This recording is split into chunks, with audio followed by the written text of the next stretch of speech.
Hi, everyone. Welcome back to Abby's Place, the place where no matter where you are, you can always feel a little at home. I'm your host, Abigail Martin. Thanks for coming over today. If you're joining us from Spotify, welcome. Apple Music, welcome. And YouTube, special welcome because y'all can see me right now. If you don't know, I'm going to be posting all of these clips of the podcast on YouTube. So make sure you're subscribed there as well. Guys, I am so excited for today's episode. I have been setting up filming this all day, brainstorming what I want to talk about, and I'm just so happy to be here. Thank you guys so much, first of all, for the response on last week's episode. Everybody was so kind. I got so many entries for the giveaway, so I'm going to be announcing that soon on Instagram. Honestly, podcast has been a lot more work than I thought it would be, but I'm enjoying every bit of it. It's just I'm kind of figuring it out still. So thank you guys for all the support on the launch. I really appreciate it. I just got such kind responses and I'm feeling really, really thankful and lucky to have such a supportive group of people in my life like you guys. So thanks for being here and thanks for coming back for episode 2. And if you're new here, welcome. If you don't know, podcast just launched. This is only the second episode, so here we are. I'm currently sitting here. It is the sun's setting in front of me right now. It's really pretty. If you don't know, I'm filming these in my bedroom. I'm just alone in my room right now. This is where I sleep every night. Well, I don't sleep on this chair. I sleep in the bed, but this is my room. So you guys really are just coming over to my house and hanging out. Feeling very cozy today. Feeling pretty amped up on caffeine actually too, because I got a Diet Pepsi right here. And if you're a Diet Pepsi hater or just a soda hater in general, I don't want to hear it. Okay. I know some people are going to be like, that has artificial sweeteners and aspartame and chemicals and blah, blah, blah. You know what? At this point, my blood is probably 90% microplastics. So I don't know if it's going to affect me that much. And just let me enjoy it, okay? Let me live. Let me live. Let me have my Diet Pepsi. I'm a big fan. Actually, I haven't had one in a while, so very much enjoying this. You guys want some ASMR for those listening and not watching? Anyways, I've got my Diet Pepsi. I've got my cozy crew neck on and it's thrifted and it has a cow on it and it's my favorite thing ever. I got it in Salt Lake City when I was thrifting there. But yeah, I want to catch you guys up a little bit because this last week, since I filmed the last episode, has actually been kind of crazy. A little bit crazy. So I got the flu. As you guys know, I was sick in the last episode and I'm finally pretty much over it. It's just a little bit more congestion than I realized. But as soon as I got better from the flu, guess what happened? My car broke down. Okay, if you don't know, I have my van, but I also have a 4Runner that I got just to have a daily driver because the van is a pain in the butt to drive around on a daily basis. So I got a 4Runner last year. And it broke down, basically. Guys, this is the epitome of I'm just a girl. I'm just a girl, okay? So for the last week, there's been this liquid under my car in my garage and I didn't know what it was. I thought it was just snow because it was really snowy outside. So I'm like, oh, I'm just bringing in snow on my tires and then it's melting and it's just water, right? But there was a lot of it and I'm like, damn, I'm really picking up some snow outside. And then I realized it was a problem when I came home one day and it hadn't been snowing and the snow had actually all melted outside. And there was still a lot of liquid under my car. And then I looked at the liquid more closely and I said, that's pink. Oh, snow's not pink. Oh, carry the one. Yeah. Oh, yeah. Okay. That's coolant. That's coolant. And this really hit me when I was driving my 4Runner and all my lights started flashing at me. And I was like, oh, damn. Reminds me of Christmas. All these lights on my dashboard. Great.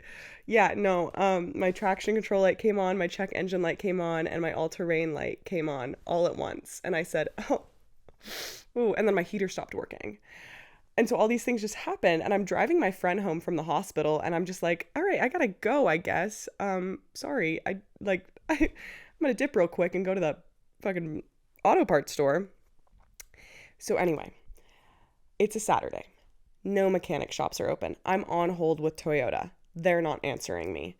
Toyota, if you're listening, I've got a bone to pick with you. Why didn't you pick up my call? Okay. So I find this guy on Google who is a mobile mechanic. And I was like, perfect, right up my alley. Oh, my dog's coming in. Everybody say hi to Archie. Come here, Archie. Want to say hi to the podcast? Here, say hi. Oh, you say hi to the podcast. If you guys don't know, I have a 4-year-old dog named Archie and he's the love of my life. Okay. Anyways. I find this guy who is a mobile mechanic, and I was like, that's perfect, right up my alley.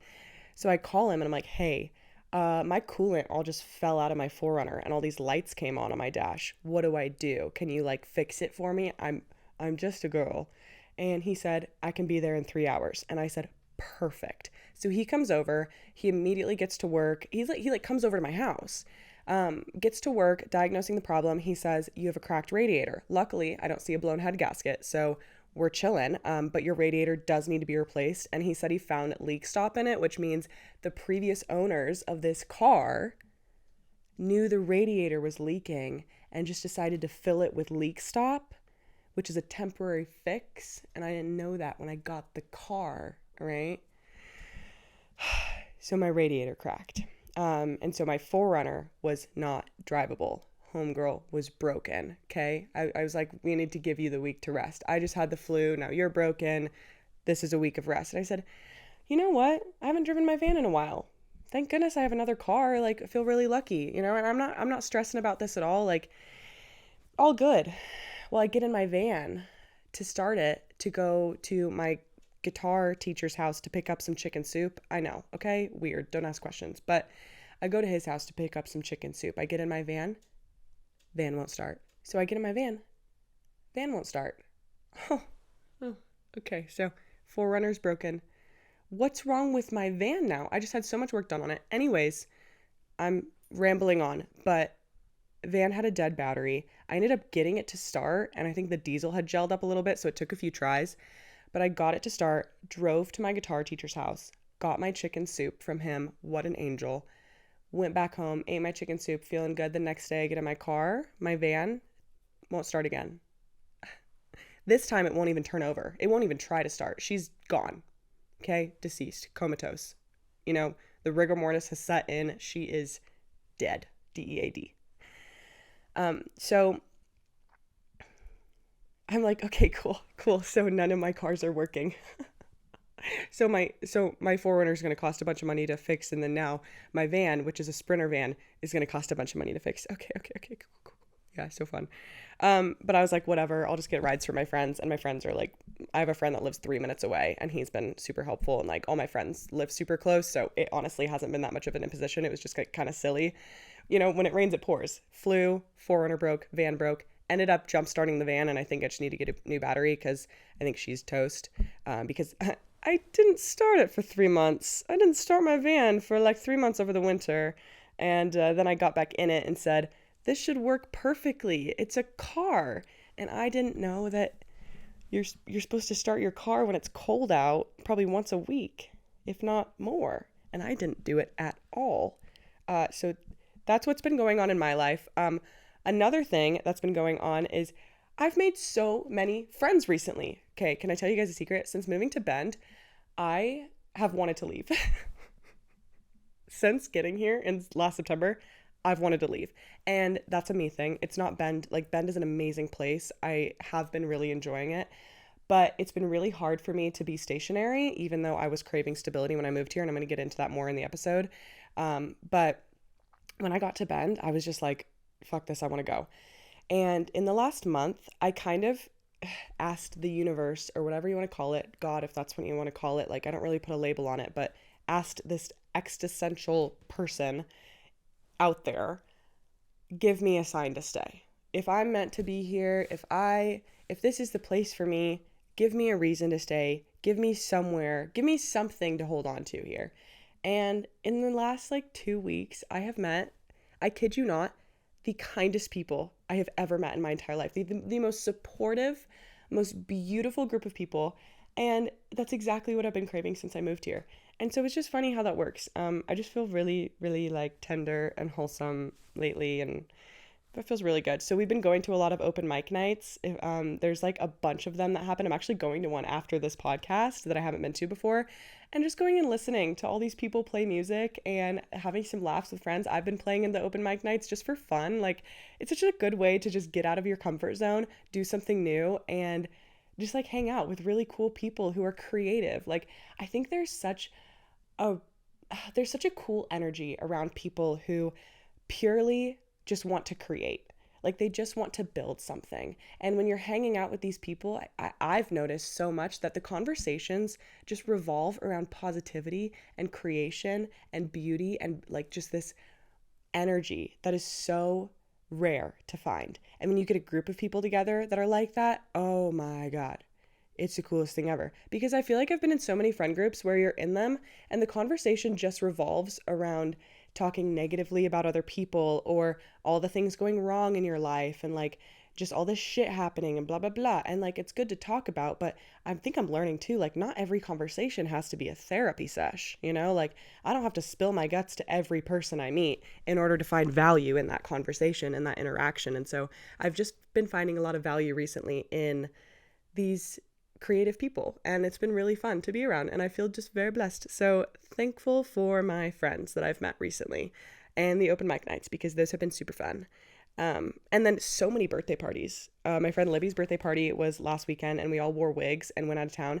And that's the reason I thought, so when I got the flu, I thought I was hungover for like 2 days afterwards because I was like, oh, I drink so much wine and I never drink. I'm 23 and I'm the biggest grandma you'll ever meet. I'm in bed by 10 p.m. usually every night, not recently.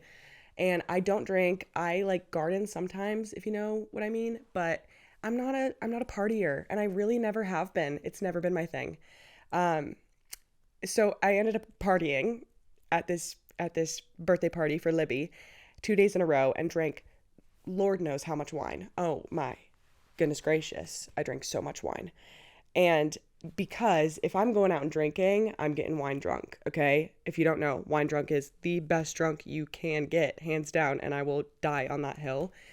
Being wine drunk, so much fun. The day after being wine drunk sucks. I don't know her. I don't want to be her. I shut down and I hermit for a few days afterwards because the sugar content, oh, I can't even think about wine right now. But I thought I was hungover for like 2 days.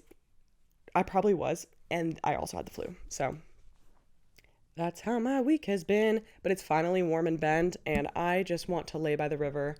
I think I don't want to answer my emails. I don't want to pay my taxes. I don't want to do anything except lay by the river in the sun always. If I could have one job, it would just be hanging out with my friends and laying by the river and laughing.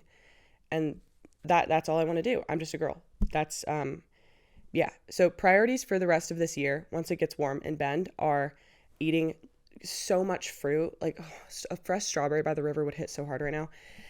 Eating so much fruit, hanging out with my friends, playing music, and laying by the river. That's the vibes I'm bringing into the rest of 2025. I'm over the cold. Thank goodness. It's like 60 degrees right now. Feeling good. Very excited for the warm weather we have coming because winter kind of killed me. If y'all don't know, seasonal affective disorder was in full swing this year. This is the first year I've done winter in 4 years since moving out of the van. And I've kept asking myself this year, like, I'm like kind of having a tough time. Like, it's been kind of hard to keep my head above water and to really feel happy. I wonder why that is. And then I'm like, oh, it's because I haven't seen the sun in like 2 weeks. Yeah, no wonder. I'm sitting in my house just hermiting, you know, just like holding on to any shred of excitement I can have. And then the sun comes out and all of that's gone, you know. Sometimes you don't need to throw your entire life away and reinvent yourself and run away. Sometimes the sun just needs to come out. So sometimes you just need to go for a walk in the sun. That's what I've been learning recently. And with that, today's episode, we're going to talk all about reinventing yourself in your 20s and how many different people you become in your 20s. Because this has been the last 2 years of my life. I have been so many different versions of myself. It's actually crazy to look back on. I was going through my camera roll the other day and I saw some videos of myself from 2 years ago. Completely different person. Oh my God. If you guys have followed me for a while, you know the crazy journey that has been the last 4 years, 5 years of my life. And I want to go through that and I want to talk about how hard it is to feel grounded and consistent in your 20s when everything is constantly changing and your brain is developing and you're just like going through so much. It's so hard to get a grasp on who you are, and having an identity that feels good. So I want to talk about that a little bit because I've felt, especially honestly, since moving into the house, I have felt so lost and so much like existential dread in, like, for lack of a better word. And I finally feel like I'm getting my feet under me a little bit and feel really good about just everything going on right now. And I'm really holding on to that. But that this feeling that I'm feeling right now hasn't been one that I've felt in the last 4 years. So I want to talk about that and talk about my journey in that. So I want to start like 2 years ago, because in the last podcast episode, I talked a lot about my journey of moving into the van and starting solo traveling when I was 19 and what that entailed and like how much I learned about myself and all that fun stuff. And in this one, I want to pick up of when I moved to Europe. So if you guys don't know, I'm going to walk you through just a brief synopsis because this is kind of like important to have a backstory. But let's see, how do I put this? So when I was 19, I moved into my van. I started traveling alone. 6 months in, I meet a boy. Boy and I start traveling together, okay? He had a minivan that he was living in, and I had my van. So we're basically living in my van, but he had his stuff in his, and we like took 2 cars everywhere. It was actually, honestly, a great setup. I had a great time. And me and this boy get along so well. We're having so much fun together. We're traveling together. We're, falling in love and doing all the things. And it was just such a good time in my life. But we were spending so much time together. And when I met Boy, I was like, what are your plans for the future? And he goes, in the next year or 2, I want to move to Europe. And I said, cool. Like, not really thinking, because at this point I'm like, I don't even know if we're going to date, right? But he had this plan from the beginning to move to Europe. And I was like, cool, like, Europe sounds sick. I've only been like twice. It sounds awesome, right? I'll move to Europe. I don't care. You know me, like, I'll do anything. I'll literally do I'll do anything. I don't care. I am the biggest, most impulsive person you have ever met. If someone asked me to go do something that sounds remotely fun to me, I'm going. So anyway, Boy and I fall in love. Boy and I start traveling together. Time comes up where Boy starts being like, hey, I'm going to move to Europe. You want to come? And I'm like, of course I want to come. Like, you go to Europe, I go to Europe. I'm with you. Like, at this point, I'm 21 and I'm like, we're going to get married someday. As a 21-year-old thinks, right? You're right. So I'm 21. I'm like, we're going to get married someday. This is all going to be great. We're going to move to Europe together. So we start planning moving to Europe. Him and I moved to Europe in October of 2022. And I sold everything I owned in the US. I sold my van that I was living in. I sold all my large belongings. I put everything else in a storage unit that I haven't visited since in Colorado. And then we moved to Europe. And it took me moving to Europe to realize that I had completely lost myself in this relationship. And I had been slowly losing myself over the course of the last year and a half that I was with him. But as soon as we moved to Europe, it really hit me that I didn't know who I was. I moved there, and first of all, we bought a van in the UK and picked up the van in Bournemouth, if you know, you know, and also during October, rainy season in the UK. So moving to a new country, I was already struggling heavily mentally. Move into a van that we hadn't even seen yet. And then we had a bunch of stuff that we needed to ship to places in the UK for the van. Like, we were installing a new fan, we installed a new toilet, we repainted the entire van. And so we were kind of stuck in the UK for a good month and a half, I want to say, during rainy season. Or no, probably 2 months. I think we were in the UK for like 2 months. During rainy season, I was already depressed. I had my dog there with me, and also we had no friends there except for like maybe 2 people that we had met, and it was just us like basically huddled in a van in the rainy UK. So we were both like somewhat miserable. And in about 2 months I decided I wanted to move home. Ugh. uh, but it really did take me kind of hitting rock bottom in the UK to realize that I had lost myself in this relationship because of a few things. So while I was dating this guy, if you know him, you know him. Like, no bad blood between us. We're still great friends. We still talk. Like, we FaceTime sometimes. There is nothing bad to say about him. He's great. But he is an extreme sports athlete. So he's, an avid base jumper, skydiver, paraglider, does that full time. Like, when I tell you full time, I mean, most days we would wake up and he would go do like 4 base jumps or a couple speed fly laps, or we would be skydiving all day. He worked as a skydive instructor. And so that was my life for a couple years. And it was because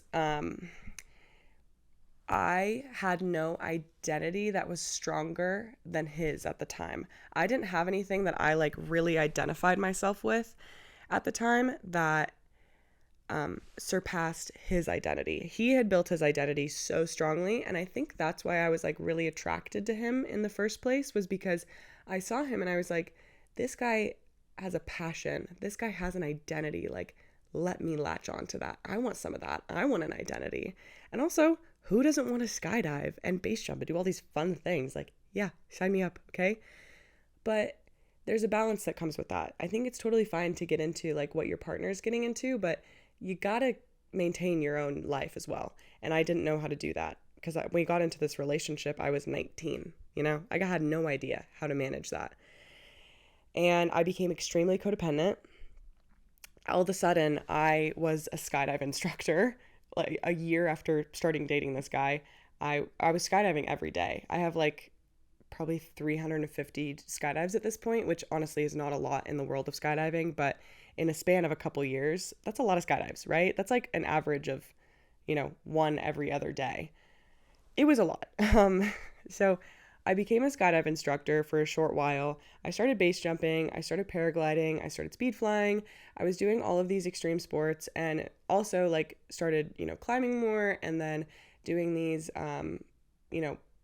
just high adrenaline activities like rope swings and Moab. And this was just like a constant go, go, go.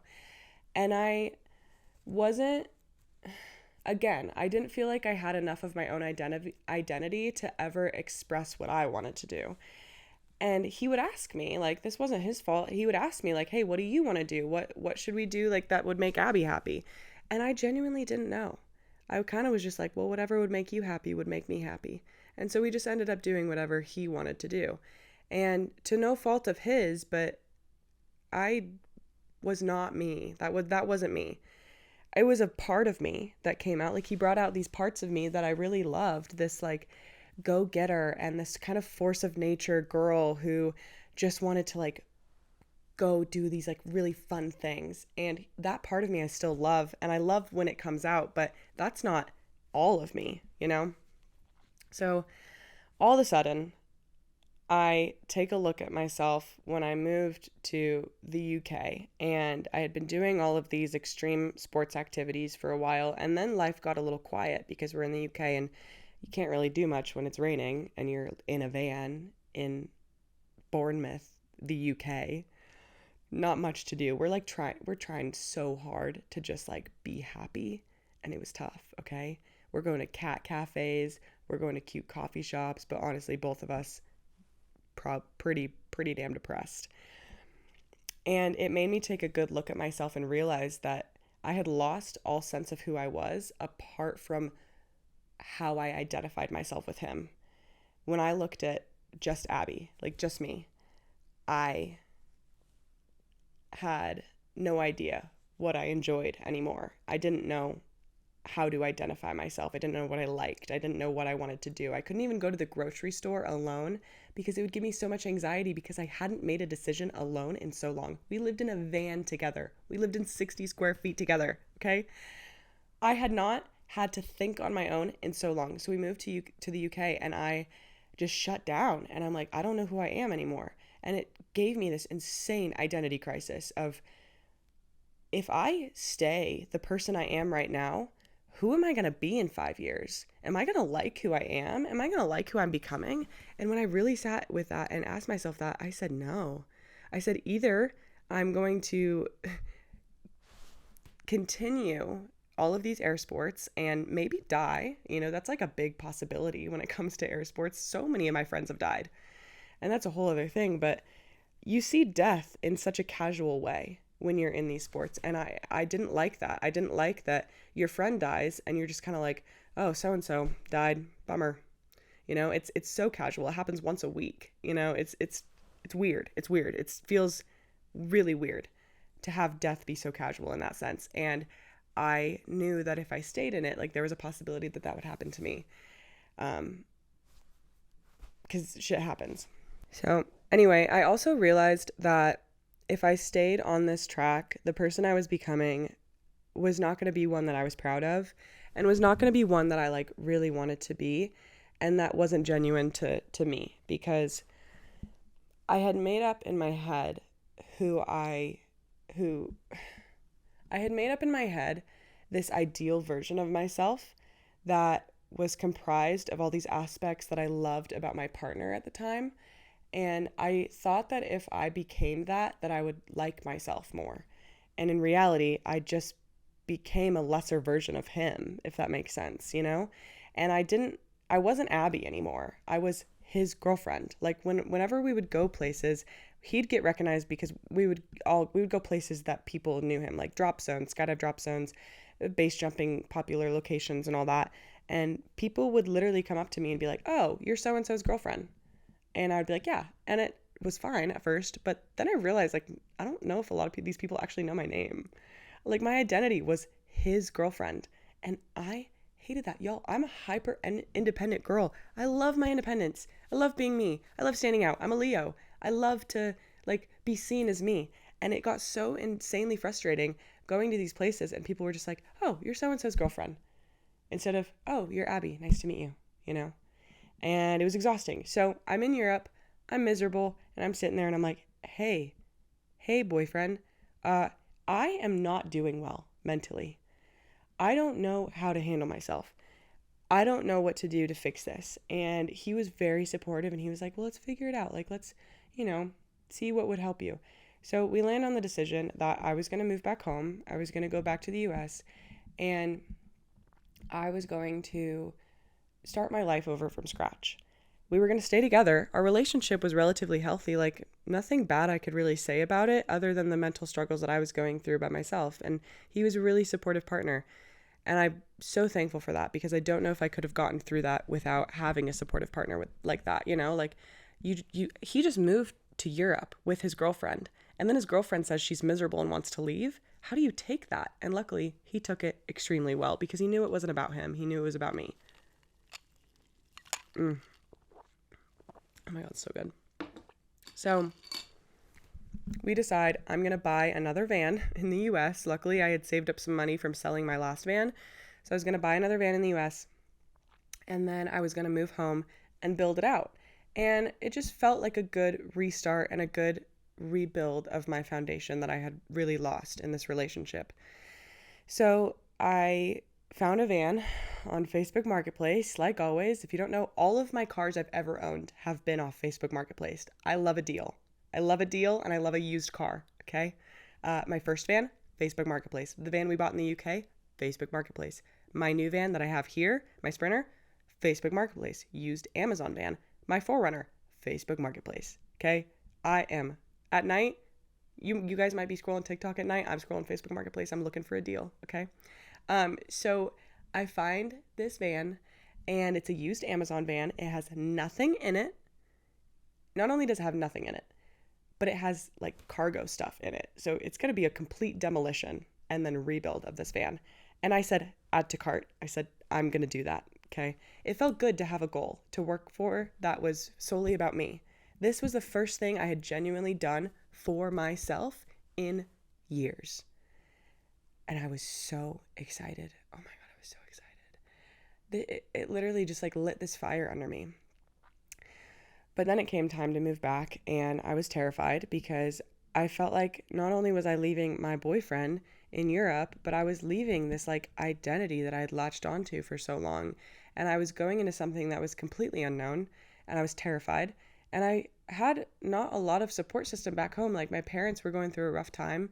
They were still together at the time, and they were not doing well. And so I knew going home was going to be really heavy, but I knew that like I could handle it. So I fly home. I take my dog with me. Like, he was with me through all of this. God bless him. I love him so much. He's been with me through everything. So he flies home with me. And I can talk about that, how I did that in another podcast episode, but it's a whole story. I don't want to get into it. I get home. My dad had picked up my van for me, and it was sitting in the driveway when I got home. And I really thought that there was going to be a solid couple weeks where I was just getting my mental health back on track. But it was so weird. As soon as I got back, I felt so calm. And for reference, I had been having these extreme panic attacks every day for the better part of the last year. And I couldn't eat anything without feeling like so nauseous and anxious. I'd lost so much weight because I couldn't eat. I was like an anxious mess all the time. And I got home and it was like a switch flipped. I I really haven't had an extreme panic attack since living in Europe over almost 3 years ago, I guess. That's crazy. And it's kind of like my brain switched back to the person I was before I even met my ex, you know? So I get back, I drive this van down to the desert in Joshua Tree, because at this point it's winter in Washington. And I drive from Washington down to Joshua Tree in this empty van, and I give myself 6 weeks to build this van in the desert with one of my friends. And I'm paying him to help me build it. So we rent an Airbnb, pull up the van. He's got all his tools with him, and we just start building from day one. We have 6 weeks ahead of us of just building this van. And we ended up doing it in 4 weeks. Not to flex or anything, but this guy was so talented. Very thankful for his help through that. It ended up being like a bit of a rough time because I was going through a rough time and he was going through a rough time, and we really took it out on each other. But nothing but love and respect for him. Anyway, we built this van in the desert. And it was in this that I really started to find myself again. I started to remember what I loved. I started listening to music that I loved again. I got a guitar, and I hadn't played guitar in so long. And I started remembering all these things that I loved that I forgot for so long because I had latched onto this identity that really wasn't me. And I like skydiving. I like extreme sports. I like that stuff, but it's not the whole of me. Like, I'm also just a chill girl, okay? I like having a regulated nervous system, you know? You know what I'm saying? I like reading books. I like hanging out. I like music. I like just having a good time, but not all of that has to be jumping off cliffs, you know?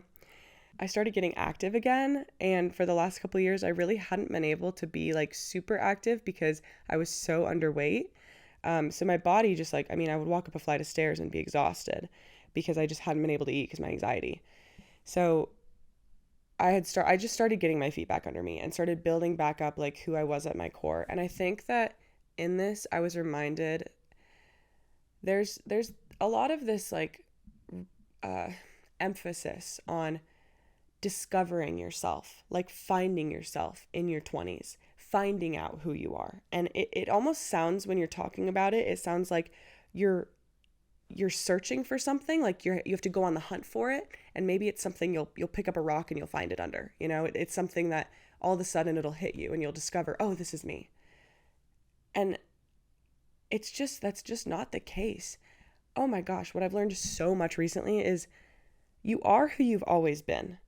If you want to know who you are, look at who you were as a kid. If you want to know what you love, look at what you loved as a kid. If you want to know what you're passionate about, look at what lit your fire when you were a child. You know, when I was a kid, I was always listening to music. It was such a big part of my identity growing up, was just like music and listening to it and playing it and just loving it. I loved it. I loved music. I loved dance. I love to dance. I loved sports and athletics. And I really started to rediscover that after, leaving this identity that I had built for myself. And yeah, it's just like a reminder. Like if you want to know who you are, you already know. You just have to like take a look, And it's not going to be something you go out and search for. It's going to be something that you already have inside of you. And that's just like the coolest thing, because you don't even have to go anywhere for it. You just got to sit there and be like, oh, okay, this is me. And I like these things about me. And I'm just going to embrace that and water those seeds that I already have, So I slowly started rediscovering that. And meanwhile, I'm still in this relationship. Like, this boy and I were still together. And we were doing long distance, but there was really no end in sight to the long distance. So while I felt like I was reinventing myself and really embracing myself again and putting myself first, I felt like there was still a part of me that was living solely for him. And I didn't know what to do about it, because it was the idea of letting him go was terrifying for a few reasons. One, because I loved him, and letting him go meant kind of letting go of that love. And that is so hard. It's so hard to let go of that and still trust that you're going to be able to have love again one day when you have it in front of you. So why not just stay, And what I've realized is that, like, love is not enough. A lot of the time, to keep a relationship going and keep a relationship healthy, you can love someone so much and still know that it's not right. So I was at this standstill of like, what do I do? Do I stay in this relationship because I'm scared to leave it?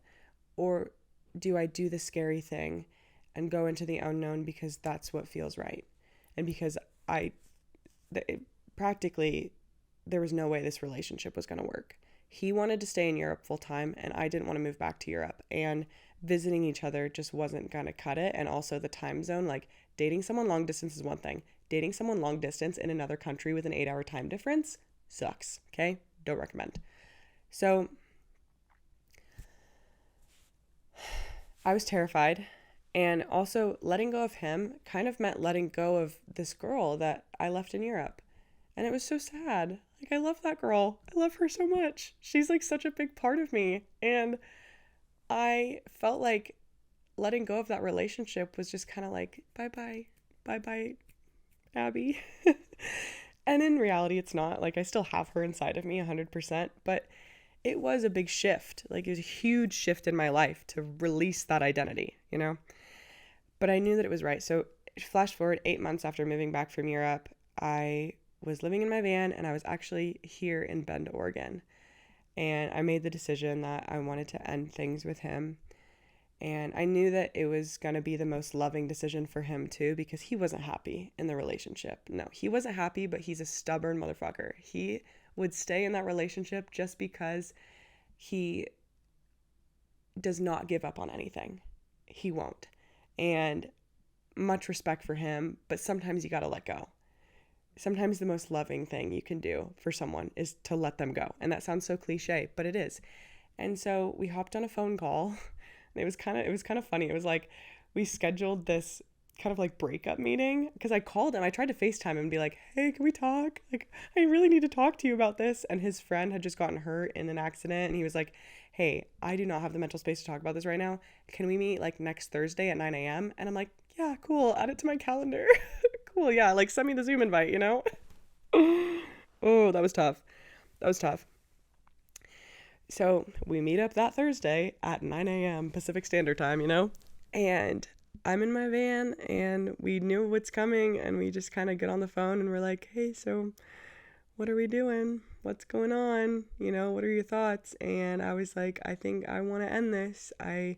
We're both crying, and I was like, I think I want to end this. I don't know what to do. Like, I just feel so sad about this. And he was like, I feel sad too, but I think you're right. Like, I think we're making the right decision. And so it was the most amicable, loving breakup. Like, at the end of it, we were like, oh, I love you so much. Bye. Like, I love you. Bye. And that was it. And oh my God, it was so sad. It was so sad, but it was the most like freeing thing ever. And it was the most loving thing that he did for me and that I did for him, was that ability to let go. But on the other hand, I was at this standstill of who am I now? You know that Lizzie McAlpine song, Vortex, where it goes, who am I if not your lover? You know, force of nature, big fish on a line. And it's like, who am I if not your lover? Like, I have been with you for years and now we're not together. And like, who the heck am I now? You know, what is my identity? And it's been a work in progress to figure that out over the last few years since we broke up. And I'm just really learning that in your 20s, you're going to be a million different versions of yourself. And it's okay to let that flow. Like, it's okay to just let yourself flow where it's easy and to let yourself adapt as you go. You don't have to just be one thing. You don't have to just identify yourself with this one thing that makes the most sense or that you love the most or, you know, your biggest passion. It doesn't have to consume you. It doesn't have to be all of you. You're allowed to just like dip your toes in the water of a million different things and try out things, and it doesn't have to become your identity. It can just be a part of you that comes out sometimes, you know? And let's see, where do I want to take this?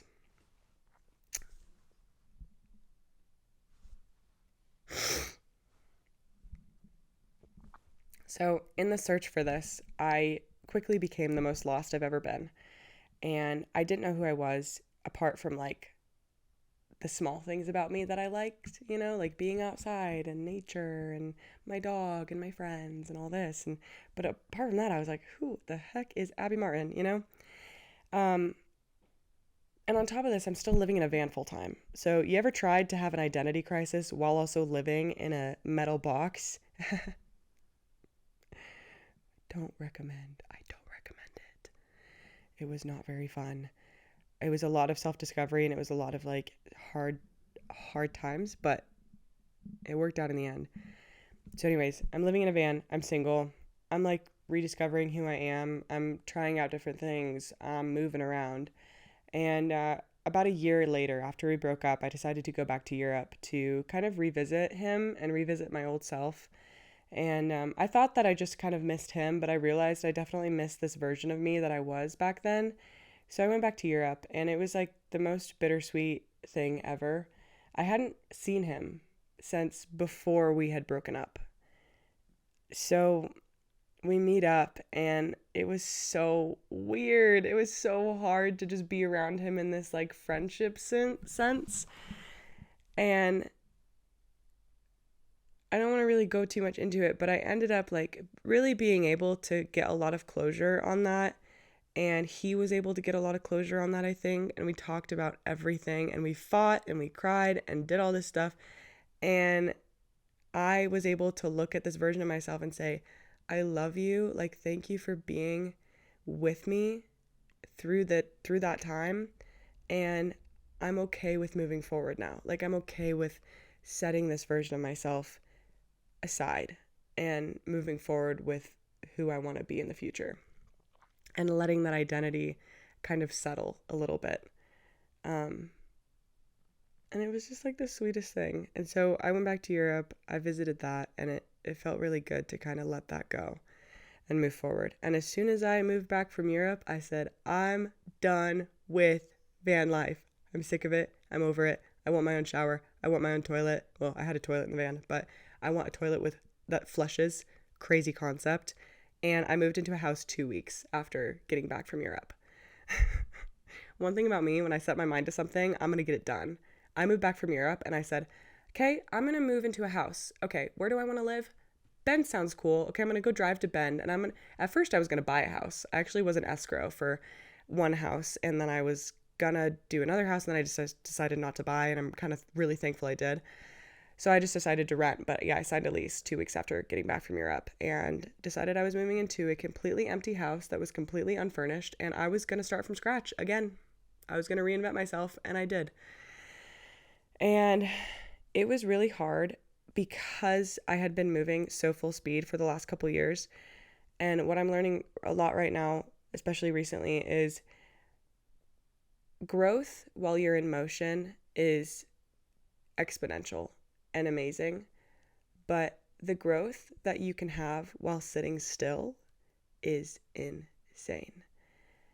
It's crazy how much you learn about yourself when you're just still and silent and you don't have all these distractions around you and all these like quick serotonin boosts or dopamine boosts all the time. And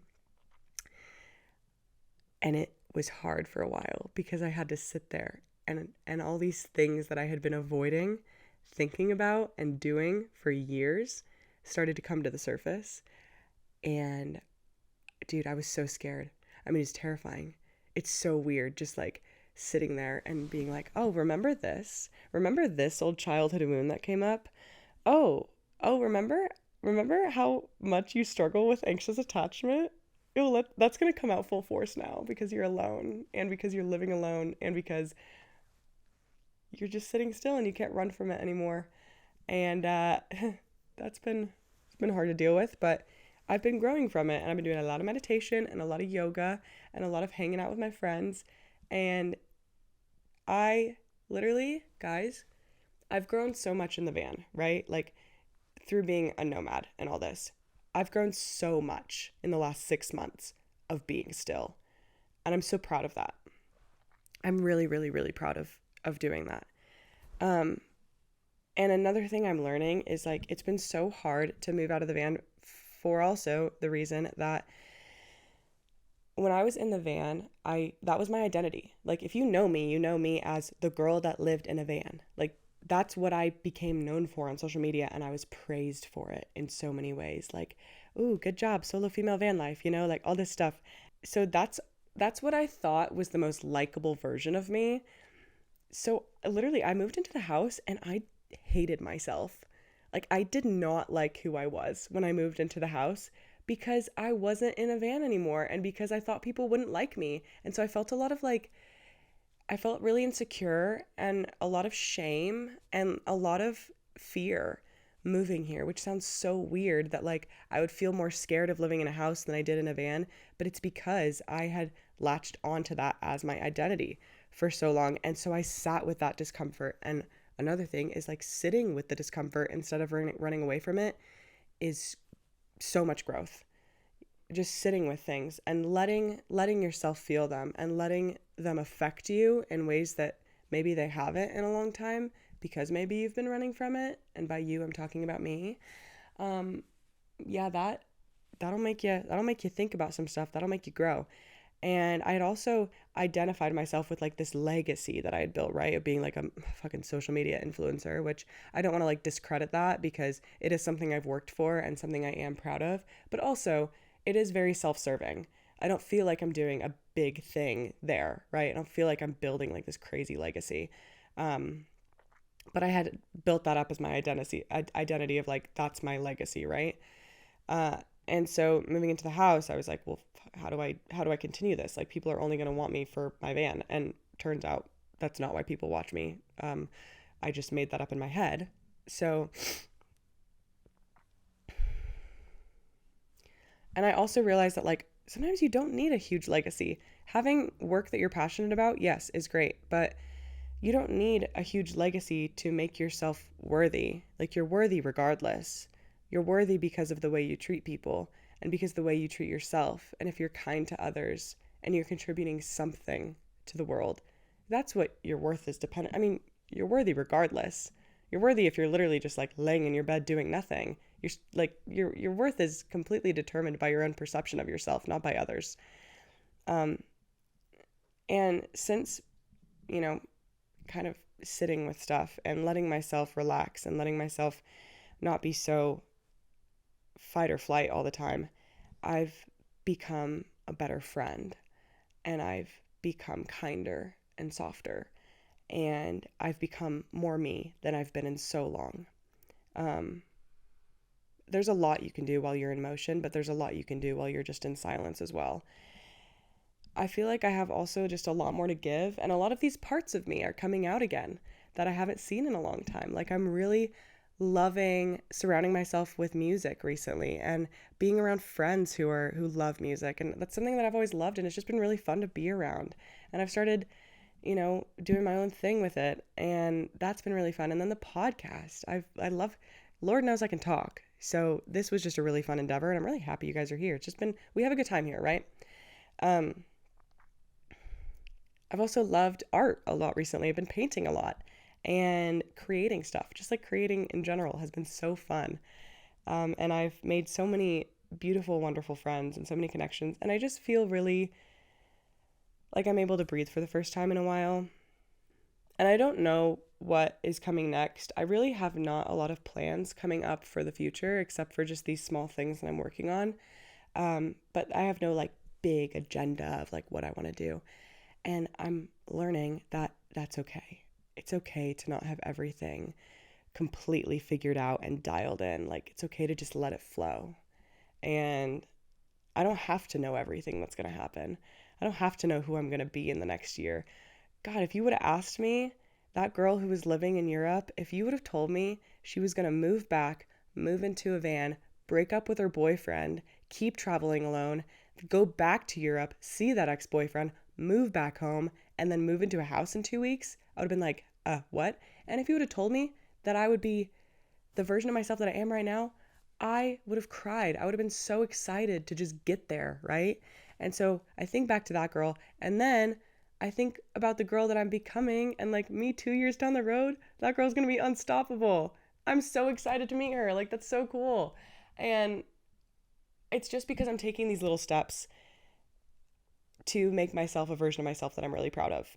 And that's just so cool, guys. I'm just so happy to be here, and I'm just so thankful. Oh my God, I'm so thankful for everything. I'm filled with love and joy today. If you can't tell, I'm also in my follicular phase. I'm ovulating, so when I'm ovulating, I'm unstoppable. I'm so happy all the time.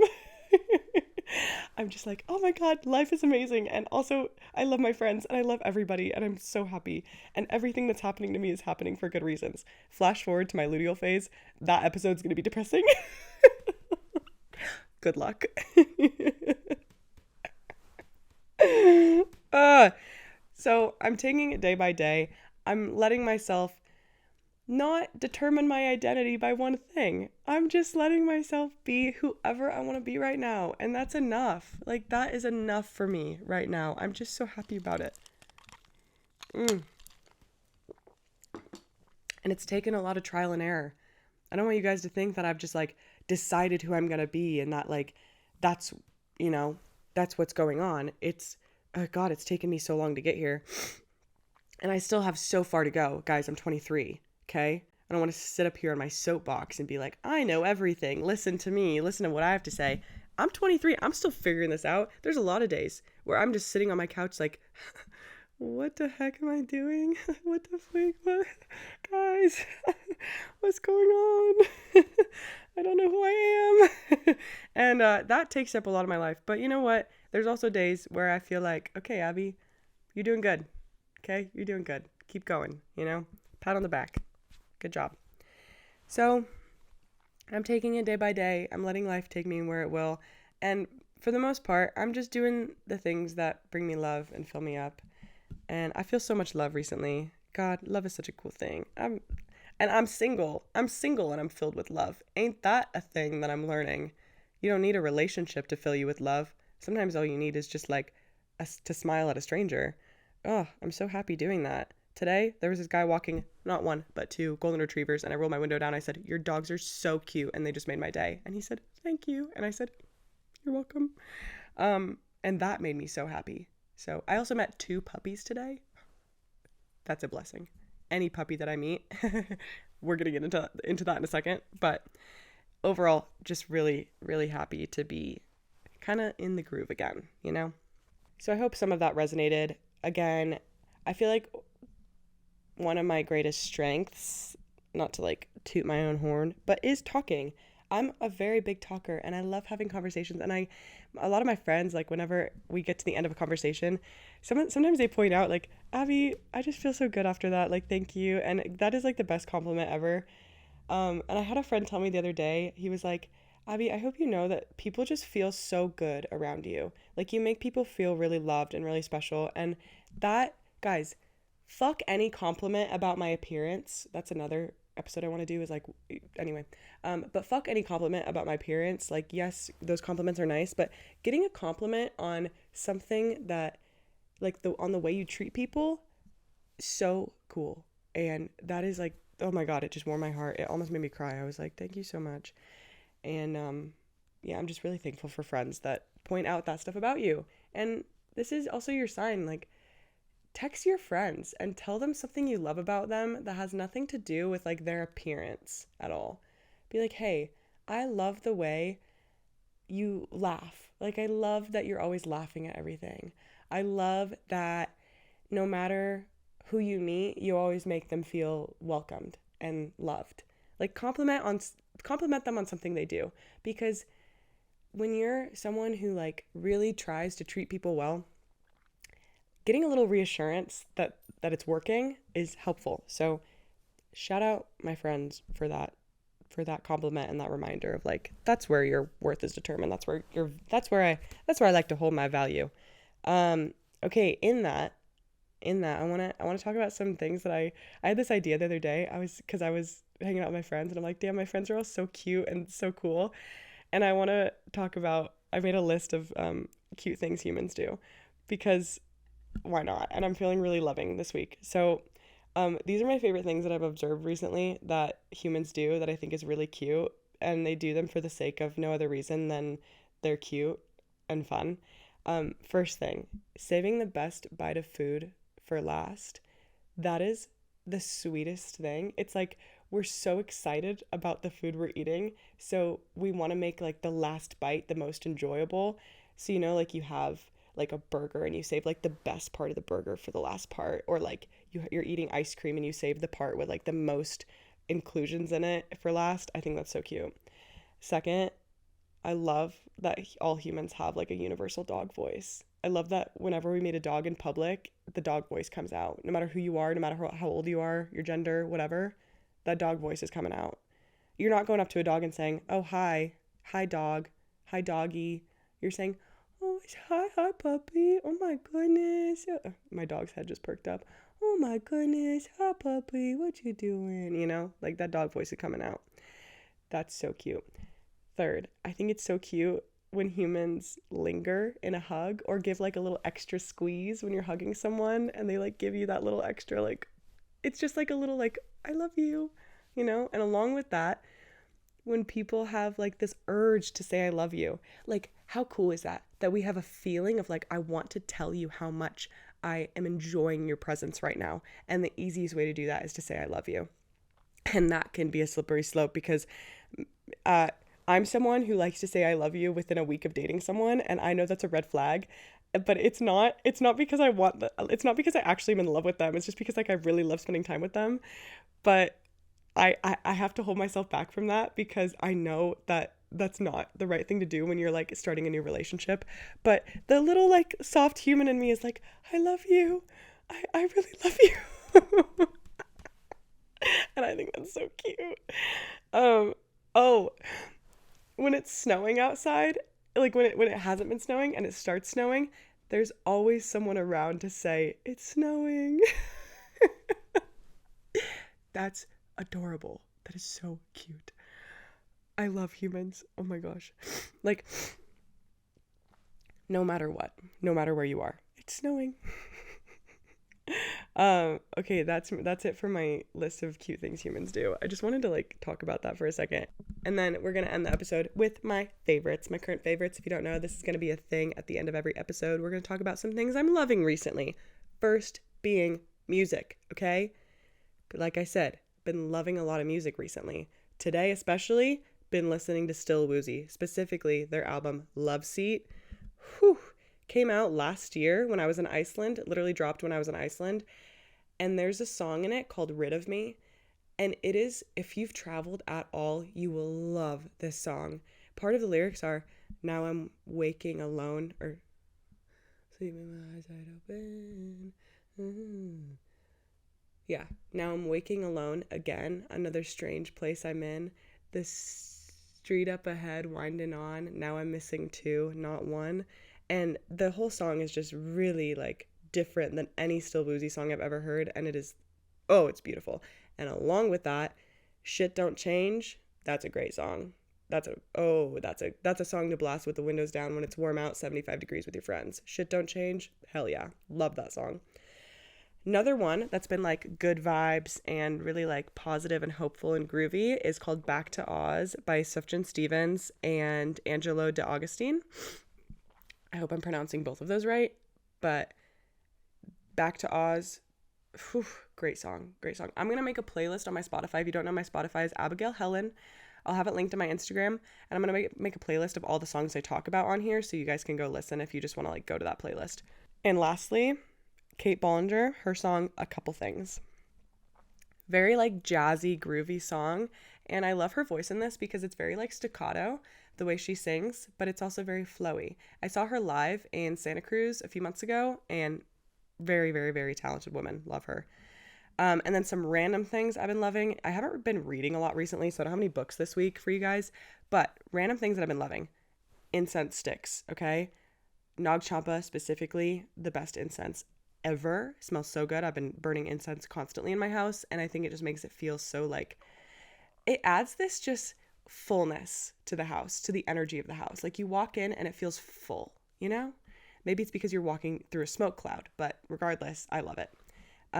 Second, if you don't know, the lights behind me, they changed colors, and they're not changing colors right now, but sometimes I'll have them in different colors because I can control it from my phone. And the light bulbs are from this company called Govee, and I got them from Target. They're not sponsored, but you can change the lights from your phone. And I just think it's so cool because like if I want like a red vibe at night, I can make them red, and I don't know, love that. And then third, love letters to your friends. A couple days ago, I started just writing all my friends' love letters. I haven't given them to them yet, but when's the last time you received a love letter? When's the last time you wrote a love letter for someone that wasn't like romantic? Go write your friends a love letter. Like, no one is ever going to be upset to receive a love letter, you know? Put some little hearts on it, hand deliver it, maybe bake your friends some cookies. I've also been baking a lot, and I love to drop off what I've baked at my friends' houses. I think it's so cute. So if you can't tell, I'm an acts of service ass bitch, but writing love letters to your friends is so fun. So I've been doing that. And with that, we have reached the end of episode 2 of Abby's Place. Thank you guys so much for joining. Thanks for tuning in. Special shout out to my new editor, Sage. You're a real one. I actually just met with Sage today, so I'm dropping this footage off at her place later, or I'm going to meet up with her later. And I really tried to just be like, I'm going to do this myself for the first couple episodes, and then I'll hire an editor. It's so much work, and I didn't realize that, and I have so many other things going on, and I really want to be able to keep this podcast going, so Sage is helping me out. Everybody say we love Sage in the comments. She's a godsend. So anyway, that's it for episode 2. If you're not following the Instagram, go follow there. Everything is just Abby's Place Podcast. Instagram, TikTok, and YouTube. All the same thing. Go subscribe to the YouTube channel if you haven't already. And then I'm going to be posting the giveaway winner soon on Instagram. I just have some stuff going on, so I'm going to be doing that soon. But stay tuned for that. Thank you guys for tuning in. Thanks for entering the giveaway. If you haven't already entered the giveaway, it's going to be up for another week. So after this episode gets launched, it'll be up for another week. So you have time to enter it. I'll be announcing it in like the next 2 weeks. So if you haven't entered yet, go to the last episode. In the last like 10 minutes is how to enter the giveaway. Anyway, go enter the giveaway.